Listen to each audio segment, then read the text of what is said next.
जय मसीह की मेरे प्रियो, आज आप सभी के बीच में एक वचन बताने वाला हूं कि हम प्रभु की सेवकाई अगर करना चाहते हैं तो हमारी शैक्षणिक योग्यता क्या होनी चाहिए, हमारी पढ़ाई कितने तक होनी चाहिए, हमारी डिग्री कितनी होनी चाहिए कि हम प्रभु की सेवकाई कर सकते हैं।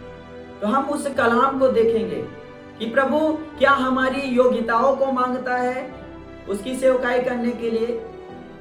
तो आज का वचन है परमेश्वर के चुनाव का मापदंड।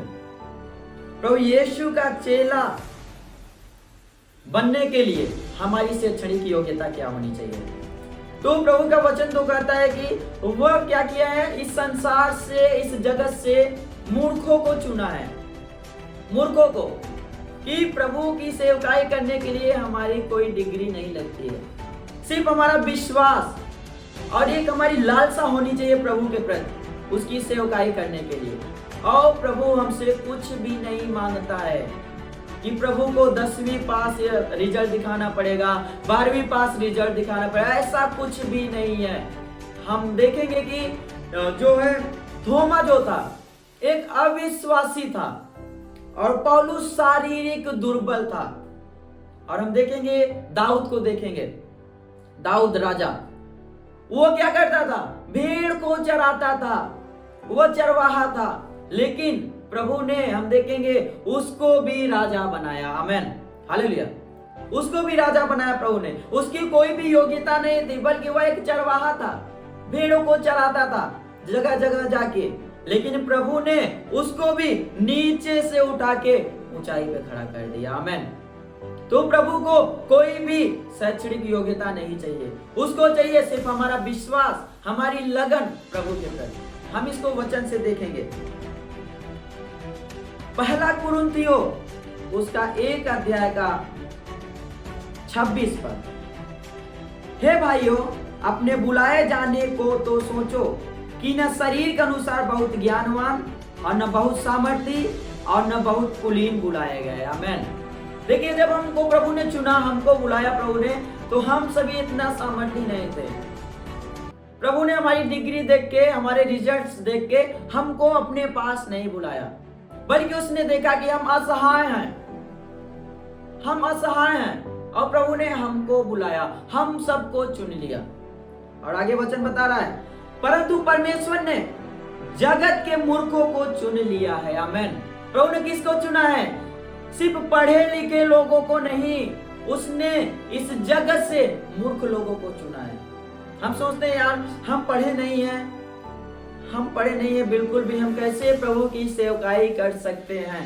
लेकिन प्रभु का वचन कहता है कि जब वह एक चरवाहा को राजा बना सकता है, तो तुम्हें बिना पढ़े वालों को वह चेला क्यों नहीं बनाएगा। आमीन। हम देखेंगे कि उसके जितने भी चेले थे, कोई कुछ काम करता था, कोई कुछ काम, बिल्कुल पढ़े लिखे नहीं थे, प्रभु ने उनको अपना चेला ठहराया था। वही वचन भी कह रहा है कि प्रभु ने इस जगत से मूर्खों को चुन लिया है कि ज्ञानवानों को लज्जित करे, और परमेश्वर ने जगत के निर्बलों को चुन लिया है। आमीन। परमेश्वर ने जगत के निर्बलों को चुन लिया है, हम सबको प्रभु ने चुन लिया है। और वचन बता रहा है कि बलवानों को लज्जित करे। आमीन। और परमेश्वर ने जगत के नीचों और तुच्छों को, वरन जो हैं भी नहीं, उनको भी चुन लिया है कि उन्हें जो हैं व्यर्थ ठहराए। आमीन, हालेलुया।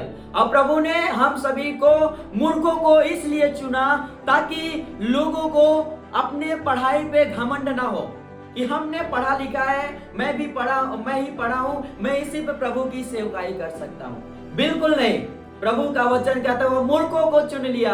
हम भी, आप भी प्रभु की सेवकाई कर सकते हैं, उसका चेला बन सकते हैं। प्रभु को कोई शैक्षणिक योग्यता नहीं चाहिए। आमीन। आगे वचन बता रहा है, ताकि कोई प्राणी परमेश्वर के सामने घमंड न करने पाए। आमीन। ताकि कोई भी, मैंने बताया ना कि इंसान घमंड न करने पाए कि हाँ मैं ही पढ़ा हूं, मैं ही प्रभु की सेवकाई कर सकता हूं, मैं ही प्रभु के वचन को बता सकता हूं। बिल्कुल नहीं। आप भी बता सकते हैं, सब बता सकते हैं, प्रभु को डिग्री नहीं चाहिए। आमीन।